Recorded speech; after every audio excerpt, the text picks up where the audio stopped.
Bonjour tout le monde et bienvenue dans cette nouvelle vidéo. Je suis très contente de vous retrouver cette semaine pour parler d'un nouveau sujet. Et cette semaine, on va parler d'une expérience puisque, comme vous avez pu le voir dans le titre, on va parler de mon expérience avec la NBA à Toronto. C'est assez fou à dire comme ça. Vous voyez, vous allez voir, je suis hyper excitée de vous partager mon expérience. Vous m'avez envoyé beaucoup de questions sur les dernières années, à savoir comment j'ai réussi à bosser avec la NBA, avec la NHL, avec la MLS. Et aujourd'hui, c'est le moment de vous expliquer tout ça. Mais avant d'aller plus loin, si on ne se connaît pas encore, je m'appelle Astrid, je suis française et canadienne depuis quelques mois. J'ai grandi dans un petit village dans le sud-est de la France, en Ardèche, et j'habite à Toronto, au Canada, depuis 2014. J'ai aussi un blog où vous pouvez retrouver plein d'informations, que vous soyez intéressé par l'immigration au Canada ou que vous soyez en train de préparer un voyage pour nous rendre visite. Vous pouvez aussi bien sûr me retrouver sur Instagram où je poste au quotidien la vie à Toronto en français. Comme je vous disais en intro, c'est une vidéo qu'on me demande depuis un petit moment. Ça fait plusieurs mois que je prends des notes et je me suis dit que j'allais attendre en fait d'avoir la date anniversaire de la fin de mon aventure avec les Raptors, les Maple Leafs, TFC et les Argonautes pour vous partager cette vidéo. Alors, avant qu'on rentre dans le vif du sujet, je voulais vous expliquer comment j'ai découpé cette vidéo, comme ça vous savez à quoi vous attendre. Je vais commencer par vous faire un rapide récap de mon expérience avant de bosser avec les équipes de sport à Toronto, que vous ayez une meilleure idée de mon parcours. Ce sera très court, mais c'est juste pour poser le cadre. On parlera aussi de ce qu'est MLSI, puisque MLSI, c'était mon employeur à l'époque. Ça fait partie de la culture canadienne, donc je voulais aussi qu'on passe un petit peu de temps là-dessus pour que vous ayez un petit peu plus d'informations et que vous soyez un petit peu plus à l'aise avec le sujet, si jamais c'est un domaine qui vous intéresse, ou même honnêtement,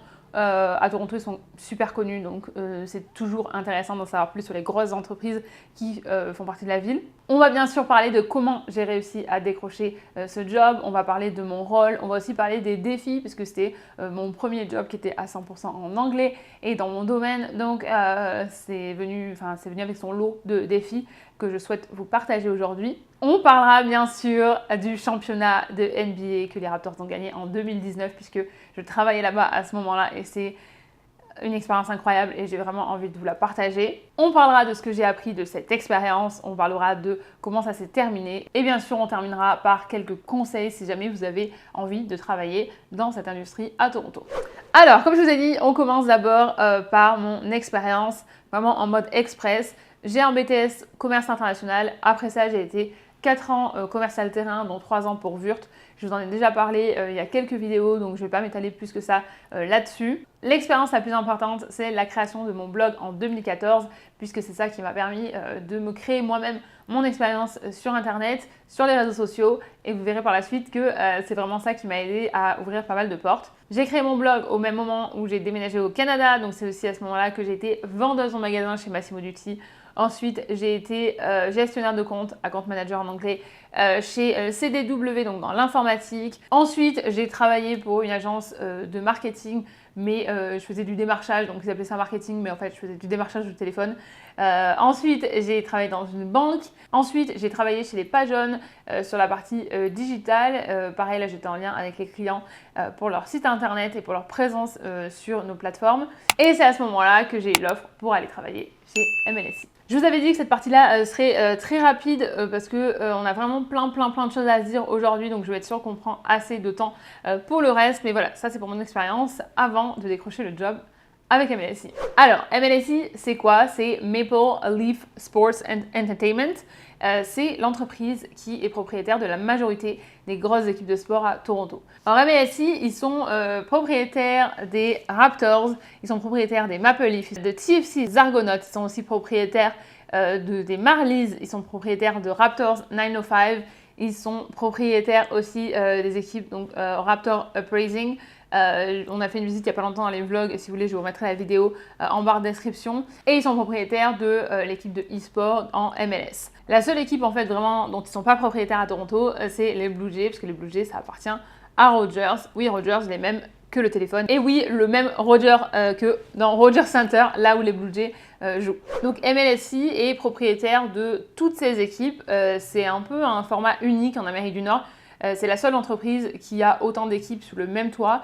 Habituellement, vous allez avoir un propriétaire par équipe. Donc par exemple, telle personne est propriétaire de telle équipe de NBA, telle personne est propriétaire de telle équipe de NHL. Ici à Toronto, vous avez la plupart des équipes qui sont en fait sous la même organisation. Ce qui est hyper positif parce que vous pouvez vous appuyer sur les ressources les uns des autres, vous pouvez aussi vous entraider. Vous allez aussi pouvoir rencontrer des gens qui font le même job que vous mais pour d'autres équipes par exemple.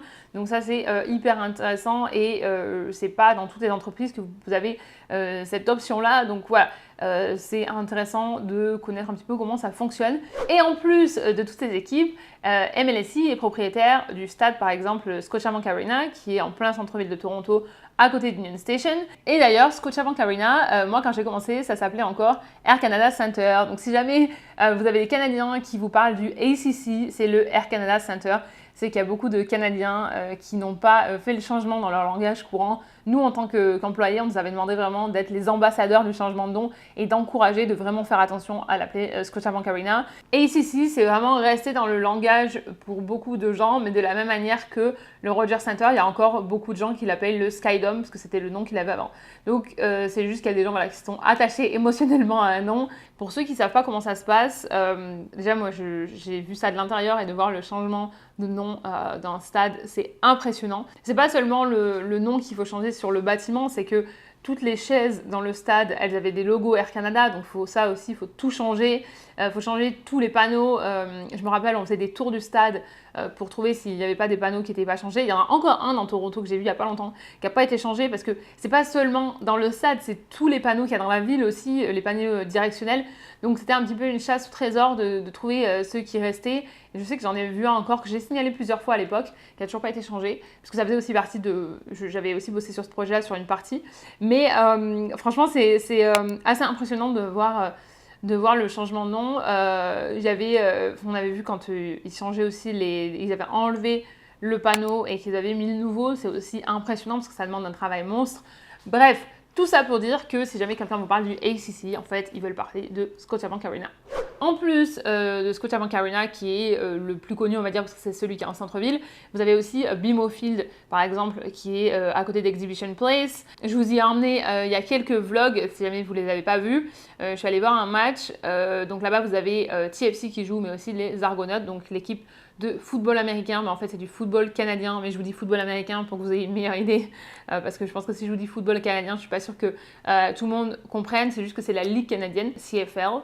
Alors ça, je vous donne juste deux exemples de stades, mais vous avez aussi NBA TV qui appartient à MLSE, vous avez aussi les restaurants qui sont autour du stade, et ça, gardez ça en tête parce que pour la suite, ça va être important, mais le Real Sport qui a le très très grand écran. Si vous êtes là depuis longtemps, tout ça, vous l'avez vu plein de fois dans mes stories avant, parce que quand je travaillais là-bas, je partageais beaucoup. Si vous étiez là pendant la Coupe du Monde 2018, c'est là-bas qu'on a regardé tous les matchs. On a regardé les matchs là-bas aussi quand on a gagné la Coupe du Monde. Je parle pour la France, hein, parce que quand je dis on, c'est vrai qu'un coup je parle du Canada, un coup je parle de la France, mais là je parle de la France. C'est le plus gros écran. Il y a aussi plein de restaurants dans le stade. Il y a aussi la boîte de nuit de Drake dans le stade. Je l'ai visité une fois. Du coup, le jour où j'étais embauchée, en fait, on m'a fait faire le tour. C'est une boîte de nuit, quoi. Vous avez aussi par exemple Live et vous avez aussi le OVO Athletic Center qui est le centre d'entraînement des Raptors que vous voyez qui est sur Lakeshore. Donc c'est possible que quand vous êtes sur la route pour rentrer à Toronto, vous le voyez sur le bord de la route. Et pour terminer sur MLSE, c'est une boîte que beaucoup de gens ici veulent rejoindre. Il y a à peu près 3000 employés dont 700 à plein temps. C'est vraiment une entreprise qui ouvre des portes parce que quand vous avez MLSE, alors c'est sûr que MLSE, ça va pas forcément parler à tout le monde et surtout pas aux gens qui ne sont pas à Toronto et je sais même pas si au Canada, je pense que c'est plutôt Toronto, mais quand vous mettez des noms comme NBA, Raptors, NHL, Maple Leaf, là les gens ils commencent à comprendre pourquoi vous avez travaillé. À savoir quand même que les ligues, donc la NBA et la NHL, c'est des organisations qui sont différentes de MLSE. Donc on collaborait avec eux, on travaillait avec eux, on devait aussi travailler avec leurs règles à eux. Mais par contre, c'est des entreprises et des entités différentes. Alors, mon rôle, c'était quoi? Moi, j'ai été embauchée pour m'occuper des réseaux sociaux de la partie retail et la partie food. La partie retail, c'est tout ce qui est en fait vêtements des équipes. Donc, vous savez, les maillots, les pulls, les t-shirts, les pantalons, tout ce qui est vendu dans la boutique officielle qui est dans le stade, mais aussi tout ce qui est vendu autour du stade, dans les petits kiosques, les petits stands, et ça pour toutes les équipes. La partie food, c'est les restaurants, donc Real Sports, donc je vous parlais juste avant avec le grand écran, mais aussi tous les restaurants qui étaient dans le stade. Donc moi, j'étais pas avec une équipe de sport, moi j'étais vraiment plus à la partie lifestyle. Il y avait deux équipes, donc nous, et c'était la structure qu'il y avait à l'époque, c'est plus la même structure maintenant, mais moi j'avais food et retail, et il y avait une autre partie de mon équipe on était sous le même directeur et qui avait la partie musique. J'ai passé les premiers mois à être en charge des réseaux sociaux, mais aussi de la création de contenu. Après quelques mois, on s'est rendu compte que c'était pas viable, et je suis sûre que si vous êtes derrière votre écran dans ce genre de job, vous savez très bien que c'est complètement impossible de créer le contenu et en même temps d'être la personne qui poste, qui engage avec la communauté, qui prévoit quoi poster, tout ça, c'est impossible. Et donc, après quelques mois, on a pris une autre personne qui, elle, s'est occupée des réseaux sociaux. Et moi, j'ai basculé sur la création de contenu complète. Et c'était vraiment génial. J'avais jamais fait ça de ma vie. Donc, c'était aussi une preuve de confiance de la part de mon équipe, de me laisser en charge des photoshoots. Donc là, je gérais les photoshoots pour créer le contenu pour les newsletters, pour les réseaux sociaux. J'ai eu certains de mes photoshoots et de ce qu'on a créé qui étaient sur le stade. Je ne sais pas si je retrouvais les photos ou les vidéos parce que ça date d'il y a un petit moment.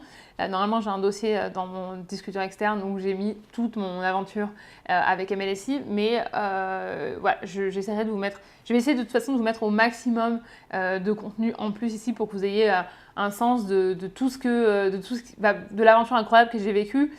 Si vous étiez déjà sur Instagram, à ce moment-là, je partageais énormément. Je partageais tout ce que je faisais, donc c'est vrai qu'il y en a beaucoup qui ont pu vivre ça de plus près. Mais je créais le contenu voilà, pour ça, pour les restaurants. Donc une fois par semaine, j'allais shooter dans les restaurants avec mon photographe pour créer le contenu qu'on allait poster sur les semaines d'après, pour pouvoir mettre en avant les promotions, pour pouvoir mettre en avant les nouveaux menus. Donc c'était assez intense parce que en plus de ça, j'allais venir aussi de temps en temps quand il y avait des matchs pour créer du contenu pendant les matchs pour qu'on ait, par exemple, qu'on puisse faire la promotion de venez voir le match chez nous la prochaine fois.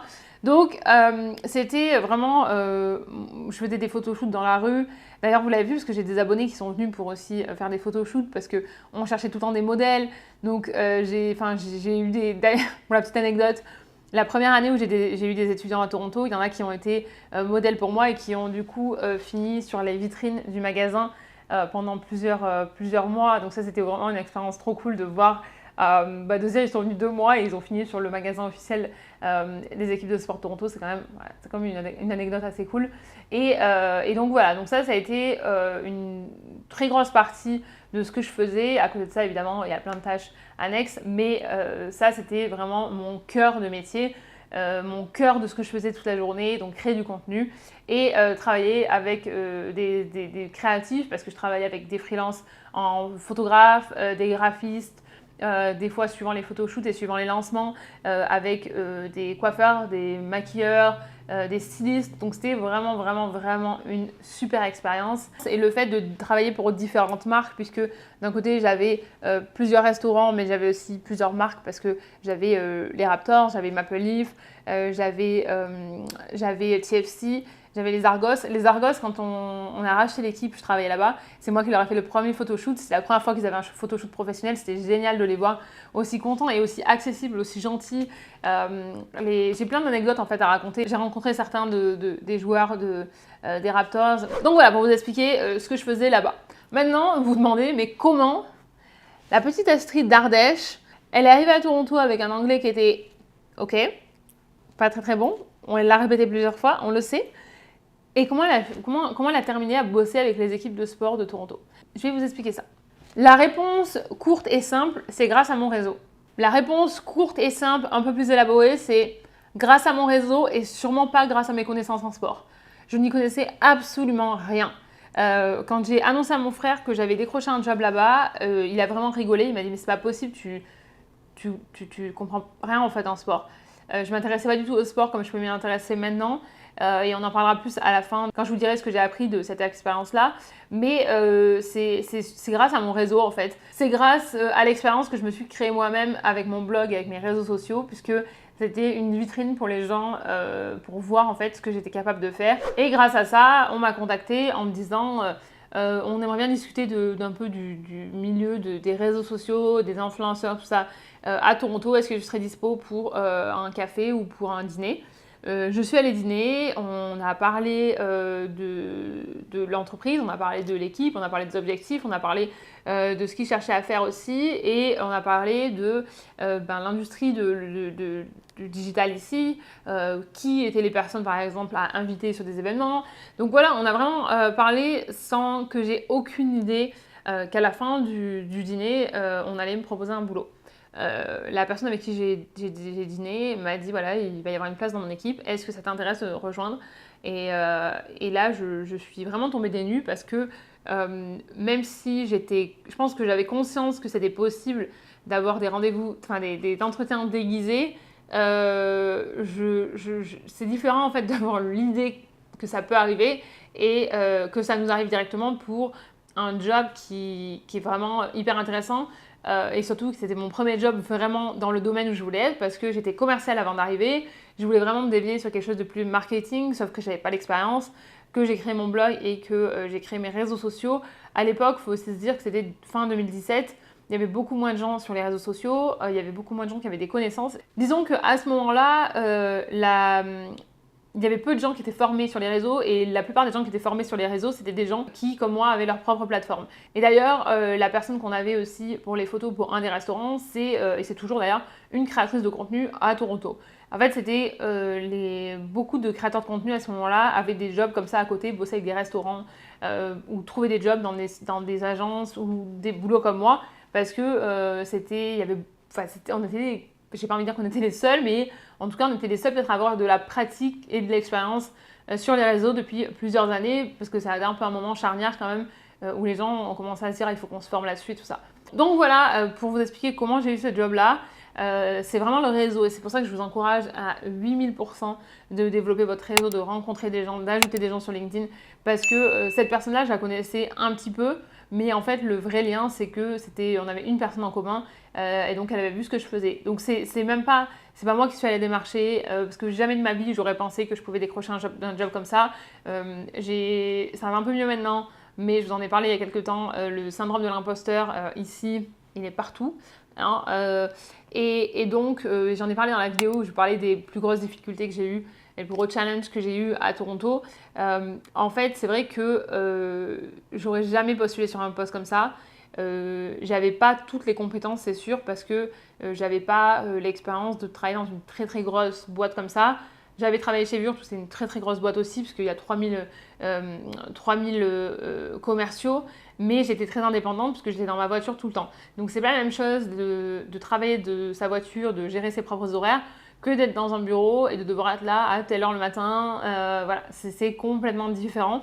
Donc ça a été quand même aussi il a fallu quand même s'adapter à ce nouveau mode de travail. Puis de parler complètement anglais toute la journée, c'était aussi une nouveauté pour moi. Et c'est une belle transition vers le prochain point qui traite des défis. Le défi numéro 1, je dirais que pour moi, ça a été, et ça n'a pas aidé mon syndrome de l'imposteur et ma confiance en moi, mais c'était de devoir poster sur les réseaux sociaux en anglais quand mon niveau d'anglais n'est pas aussi bon qu'il est aujourd'hui.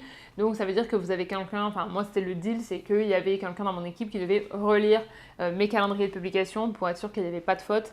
Ça veut dire que vous devez accepter la critique parce que quelqu'un va vous dire ben non, ça c'est pas formulé correctement ou il y a une faute.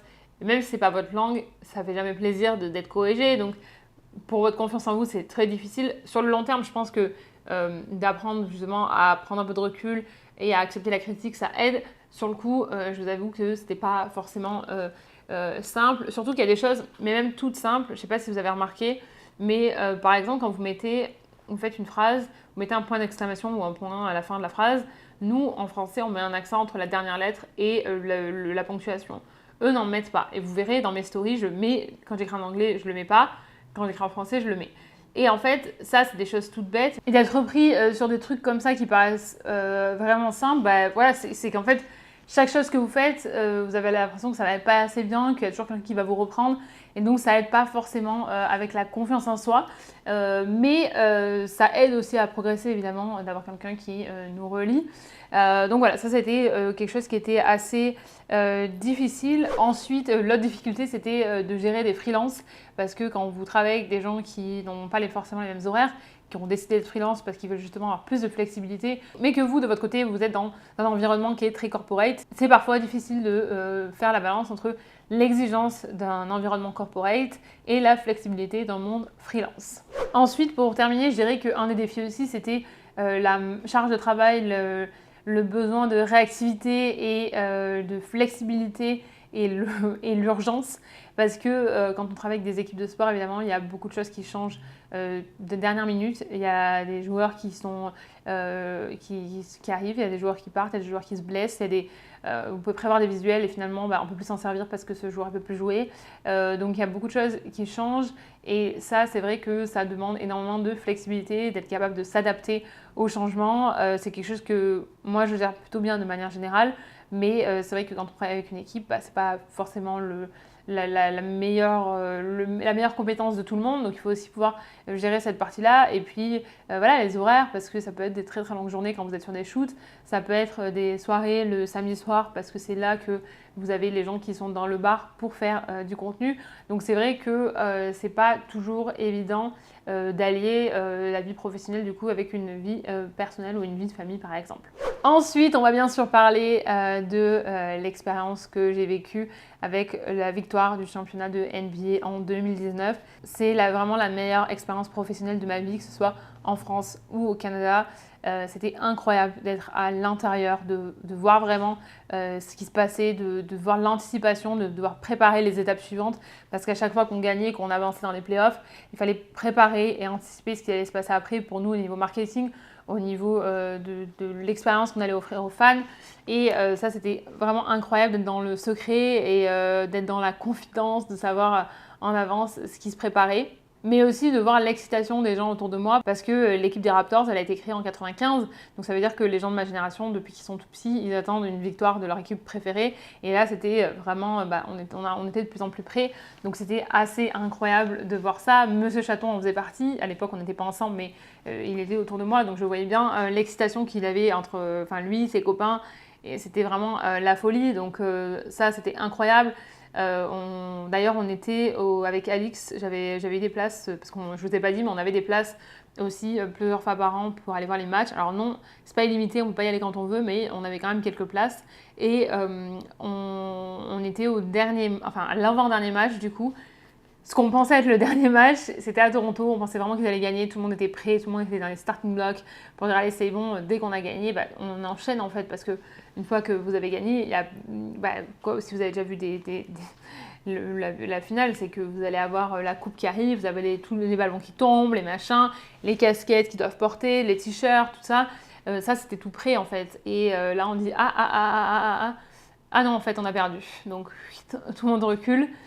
On dit rien et on va au prochain match. Et nous, on était dans un état avec Alix incroyable. Je suis vraiment contente qu'on ait pu aller à ce match-là ensemble.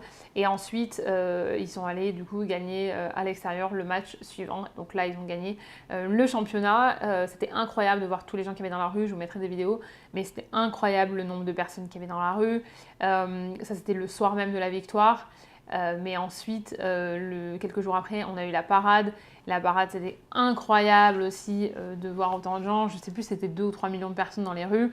Nous, heureusement, en tant que salariés, en fait, on avait accès au haut, vous savez, de Nathan Philippe Square. Donc, je n'étais pas dans la foule. Et c'était juste incroyable. Et après ça, on a pu faire la fête avec tous les employés dans le bar qui allait être fermé pour rénovation. Donc d'ailleurs, c'est ici que cette vidéo, à ce moment-là que cette vidéo a été prise de Monsieur Chaton et moi, quelques mois avant qu'on commence à se fréquenter. J'avais aucune idée, je vous promets, qu'il y avait potentiellement quelque chose de possible entre nous. Ça m'avait même pas traversé l'esprit. Mais clairement, sur cette vidéo, on dirait que notre version de nous, en mode fêtard, était déjà au courant. Parce qu'on a vraiment l'impression que je suis déjà trop in love de lui. Bon, bref, parenthèse fermée, c'est pas le sujet, mais c'était vraiment incroyable de pouvoir vivre ça de l'intérieur. À savoir aussi que, en fait, l'équipe de NBA de Toronto, c'est la seule équipe de NBA au Canada et c'est la seule équipe de NBA en dehors des États-Unis. Donc c'est non seulement vous aviez Toronto qui supportait son équipe, mais vous aviez tout le Canada. Donc vous aviez des gens de partout, toutes les villes mettaient des écrans géants dehors pour que les gens se regroupent. C'était vraiment un moment historique et je suis hyper fière d'avoir pu faire partie d'un moment si historique pour Toronto, mais aussi pour le Canada. parce que on ne sait pas quand c'est qu'on va le revivre la prochaine fois, hein. Je nous souhaite que ce soit le plus vite possible, mais voilà, de me dire que je l'ai vécu, j'ai vu les gens heureux, les gens sauter les uns sur les autres, les gens célébrer, les gens être fiers, les gens pleurer et passer par toutes les émotions, le stress, la joie, ce sentiment d'appartenance, ce sentiment d'être une équipe, c'est juste incroyable à vivre et je vous le souhaite, je vous le souhaite à tous si vous travaillez pour une équipe de sport, que votre équipe gagne. Comment ça s'est terminé pour moi cette expérience 2 semaines après avoir gagné le championnat? Il y a eu une restructuration dans le service marketing et il y a 14 personnes qui ont été licenciées en quelques heures. J'ai une vidéo là-dessus, donc je vous laisserai aller la voir, je vous la mettrai à la fin de cette vidéo. J'ai vécu l'expérience qu'on voit à la télé où vous arrivez le matin, quelques heures après on vous convoque chez les RH et puis vous repartez par la porte de sortie puisque vous n'avez pas le droit de retourner à votre bureau et vous perdez votre boulot en quelques minutes. Je vous laisse aller voir la vidéo parce que sinon on va s'éterniser sur cette vidéo-là. Mais voilà, c'est vrai que cette expérience canadienne m'a quand même fait vivre beaucoup d'expériences que j'avais vues seulement à la télé et où je me rendais pas compte que ça se passait vraiment comme ça dans la vraie vie. Qu'est-ce que j'ai appris de cette expérience-là? Déjà l'anglais, parce que mon niveau d'anglais a vraiment explosé entre le moment où j'ai commencé et 1 an et demi après quand j'ai terminé, parce que c'était aussi le premier job où je n'avais pas besoin de parler français. Mon français n'était pas un plus, donc il fallait vraiment que je montre que je pouvais parler anglais, que je me débrouillais bien. Mais le fait aussi d'être complètement dans un milieu anglophone, ça m'a vraiment, vraiment aidé. Donc ça, je vous le recommande à 100% pour vous améliorer en anglais. Non seulement j'ai appris l'anglais, mais j'ai aussi baigné dans la culture canadienne. Donc j'ai beaucoup mieux compris la culture, je me suis approprié certains des codes. Et ça a été quelque chose aussi d'extraordinaire parce que ça m'a donné ce sentiment d'appartenance au pays, à la ville, à la culture ici, que j'aurais pas forcément eu si j'avais été dans un environnement, par exemple, qui n'avait pas une identité, une culture aussi forte que peuvent l'avoir les équipes de sport, parce qu'évidemment, c'est une grosse partie de la vie ici, en fait. Une autre chose que j'ai appris, c'est à gérer les relations avec les freelances et surtout à voir ce que je n'aimais pas dans les relations avec les freelances et donc de changer les choses de mon côté et je l'espère à devenir une meilleure freelance avec mes clients. Voilà, je pense que je me suis vraiment améliorée là-dessus grâce aux relations que j'ai pu avoir, à réaliser aussi, et ça je le dis pour toutes les personnes qui sont peut-être plus jeunes et qui commencent, c'est que la relation que vous allez avoir avec une personne dans une entreprise, et c'est pareil encore aujourd'hui quand je travaille en tant que créatrice de contenu et que je travaille avec une personne, c'est mon point de contact dans une agence, je sais que cette personne-là, elle a des comptes à rendre à ses managers et que si moi, je livre pas dans les temps ou que je respecte pas le contrat qu'on a signé ensemble, cette personne-là, en fait, elle doit le justifier à son manager et la même manière que moi, je vais le justifier quand mes freelances n'étaient pas dans les temps. Et je me dis aujourd'hui que je veux vraiment au maximum éviter que ce genre de situation arrive à d'autres personnes parce que c'est vraiment pas confortable. Une autre chose que j'ai appris, c'est à plus anticiper, à être vraiment proactive, à verrouiller toutes les entrées, mais aussi à être sûr que toutes les personnes qui sont impliquées dans un projet sont au courant de ce qui se passe, d'avoir leur confirmation, leur approbation pour tout ce que je fais, parce que je me suis retrouvée sur des projets où au final je me retrouvais avec toutes les personnes qui étaient impliquées, qui n'étaient pas au courant de tout, et au final, quand c'était des gros projets, ça coûte énormément de ressources, que ce soit financières, en termes de temps, en termes de personnes, et c'est vrai que ça, j'ai appris énormément là-dessus, à anticiper, à bien préparer et à tout verrouiller. J'ai aussi appris à faire attention à mes priorités et c'est pour ça que souvent, maintenant quand on me demande quelque chose, je vais toujours demander quand est-ce que vous en avez besoin. Donc soit pour un devis, que ce soit pour... des fois je reçois même de votre part des messages de gens qui veulent que je réponde à des enquêtes par exemple pour leur projet d'école ou quoi. Je demande toujours quand est-ce que vous en avez besoin parce que moi ça me permet de placer ça sur ma to-do list et de savoir que c'est pas la peine que je pousse tout pour faire quelque chose si on en a besoin que de la semaine prochaine. Et ça m'a énormément aidé aussi et c'est comme ça que souvent on me demande comment j'arrive à faire autant de choses. C'est que je joue énormément sur les priorités et si c'est quelque chose de très important mais que c'est seulement dans 2 semaines, je vais pas lâcher tout ce que je suis en train de faire maintenant. Je vais faire les choses que j'ai à faire maintenant. Je vais commencer à prendre mes notes, je vais commencer à construire doucement, mais je vais comprendre que j'ai plus de temps en fait et que j'ai pas besoin de me presser sur des choses qui ont en fait plus de temps. Je vous en parlais avant, mais je l'avais aussi mis en ma liste, c'est ce sentiment d'appartenance, d'avoir l'impression de faire partie d'une équipe, et je pense que c'était encore plus important pour moi qui venais ici sans famille, sans avoir d'amis de longue date. Je me suis retrouvée avec des gens qui travaillent ensemble depuis 10-15 ans, qui ont vraiment un historique ensemble, qui ont vécu énormément de choses ensemble, que ce soit du coup leur vie étudiante, leur jeune vie d'adulte, les mariages, certains ont eu des enfants, tout ça, donc ils ont vraiment fait partie de la vie des uns des autres depuis 10-15 ans. Donc de me retrouver là-dedans, ça m'a aidé à avoir ce sentiment d'appartenance, que voilà, ça faisait un petit peu famille, parce qu'ils font énormément de choses ensemble. Et c'est vrai que quand on a des horaires comme ça, quand on travaille pour des matchs, quand on reste tard le soir, ça crée des liens de toute façon dans une équipe. Et quand on travaille des heures, par exemple, comme on a pu le faire pour le championnat, c'est pareil, ça rapproche. Donc voilà, ça c'est le sentiment d'appartenance que ça m'a apporté. J'ai vraiment énormément apprécié d'être accueillie les bras ouverts, de me sentir, voilà, de vraiment sentir que c'est pas que j'allais pas seulement au boulot, mais j'allais aussi voir mes copains et mes copines. D'ailleurs, il y en a beaucoup avec qui je suis toujours en contact, et certains que je revois toujours puisque c'est aussi les copains de Monsieur Chaton maintenant, donc ils sont toujours quelque part. Et la dernière chose, c'est pas quelque chose que j'ai appris, mais c'est quelque chose que cette expérience m'a apporté. C'est que j'ai rencontré plusieurs de mes amis, mais j'ai aussi rencontré Monsieur Chaton. Donc ça, c'était quelque chose que j'avais pas forcément vu venir quand j'ai perdu mon job. Et quelques mois après, j'allais rencontrer la personne avec qui j'allais faire ma vie. Et c'est marrant parce qu'en fait, je me suis toujours demandé, quand j'étais célibataire, je me disais peut-être que tu le connais déjà, peut-être que tu l'as croisé, peut-être que si la personne avec qui tu vas être, nanana. Aucune idée qu'il était assis juste à côté de moi. Incroyable. Bon, c'est pas le sujet non plus, on va pas s'attarder là-dessus. Mais ça, c'est toutes les choses que j'ai apprises pendant cette expérience-là. Et on va clôturer avec quelques conseils si jamais vous voulez travailler chez MLSI ou dans l'industrie du sport. Je vous recommanderais de postuler en ligne, évidemment, parce qu'il y a beaucoup d'offres qui sont en ligne. Je vous conseillerais aussi d'aller aux événements qu'ils organisent parce qu'ils sont parfois sur les portes ouvertes s'il y a jamais il y a des foires à l'emploi. Ils y sont aussi, ça vous permet de rencontrer les RH. Ça ne veut pas dire que vous aurez un job tout de suite, mais ça peut vous permettre de construire la relation aussi avec eux.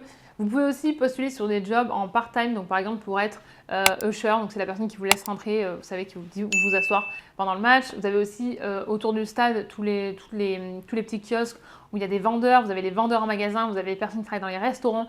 Donc ça, c'est tous des jobs aussi qui vont vous permettre, ou vous le faites en plus d'un job, ou en plus de vos études, ou ça peut être votre job à plein temps, mais ça vous permet de commencer à créer un réseau dans cette entreprise-là. Donc ça, c'est un très bon moyen de rentrer par la petite porte. Il y en a plein qui ont commencé comme ça et au final, avec l'expérience et en rencontrant de plus en plus de gens, ont réussi à monter et à trouver les jobs qui leur plaisaient. Renseignez-vous aussi sur LinkedIn, sur les posts, parce qu'en fait, l'entreprise est tellement grande que vous avez 1 million de posts, bon, j'exagère évidemment, mais vous avez tous les aspects de la finance au marketing, à la création de contenu. Vous avez aussi, avec tous les organisations annexes, si vous êtes par exemple coordinateur pour les jeunes dans le sport, il y a aussi des jobs là-dedans. Donc en fait, il faut vraiment regarder sur LinkedIn et regarder tous les posts qui sont disponibles et ne pas hésiter à contacter les gens en demandant qu'est-ce que tu fais, c'est quoi vos tâches, lire les descriptions de ce qu'ils ont mis aussi sur leur post et proposer un appel de 15 minutes ou d'aller boire un coup. Attention, ne proposez pas est-ce que je peux venir toute la journée avec vous? Non, proposez un petit peu de temps et après, si ça se passe bien, proposez plus, mais essayez pas de vous imposer, essayez d'être respectueux du temps qu'on vous offre. Créez-vous aussi un portfolio avec des choses qui sont en relation avec l'industrie. Donc, si vous êtes graphiste, créez vous-même des pubs, par exemple, ou des visuels qui pourraient être utilisés par l'entreprise. Proposez différentes choses en respectant évidemment la charte graphique, tout ça. Mais ça, c'est aussi un très très bon moyen pour vous faire repérer parce que c'est vrai que quand on nous envoyait quand je cherchais des stagiaires et qu'on dans le dossier, il n'y a rien à voir avec le sport, je me dis, bon, c'est un peu dommage parce que c'est quand même une industrie qui a des codes particuliers. J'aimerais bien voir si tu es capable de t'adapter aussi à ça. Et la dernière chose que je pourrais vous conseiller, c'est aussi d'engager sous les posts, sous les réseaux sociaux, que ce soit sur Twitter, sur Instagram, sur TikTok. Ça vous permet de créer une relation et aussi d'avoir votre nom qui remonte et donc qu'ils sachent que vous existez, de les taguer aussi si jamais vous créez des choses et que vous partagez Ça, c'est vraiment important pour créer une relation, puis de discuter en message privé. Ça vous permet de développer la relation. Et voilà, on est à la fin de cette vidéo. J'espère qu'elle vous aura plu. Je vous remercie d'avoir passé ce moment avec moi. Si vous avez des questions, des choses auxquelles j'ai pas répondu, n'hésitez pas à le mettre en commentaire. Et s'il faut, je ferai une deuxième partie pour répondre à vos questions si ça vous intéresse. Ça a vraiment été la meilleure expérience professionnelle de ma vie et je vous le souhaite à tous. C'est vraiment incroyable de pouvoir se sentir faire partie de quelque chose qui est bien plus grand que soi. Ça m'a aussi vraiment aidé à changer ma vision du sport parce que j'ai jamais été quelqu'un de sportif, j'aimais pas ça et je me rends compte à quel point en fait je passais à côté de quelque chose parce que ça crée vraiment un sentiment d'appartenance, ça crée vraiment un sentiment d'équipe et ça crée aussi des relations fortes. Vous avez aussi des gens avec qui vous grandissez en faisant du sport, où vous savez que voilà, ils seront toujours là, ou en tout cas vous avez voilà, ce soutien autour de vous que je ne voyais pas avant de travailler là-dedans. Je vous rappelle que si ce contenu vous plaît, vous pouvez vous abonner, vous pouvez aussi bien sûr me rejoindre sur Instagram. Je vous souhaite une excellente journée, une excellente soirée ou une excellente nuit où que vous soyez dans le monde et je vous dis à mercredi pour la prochaine vidéo.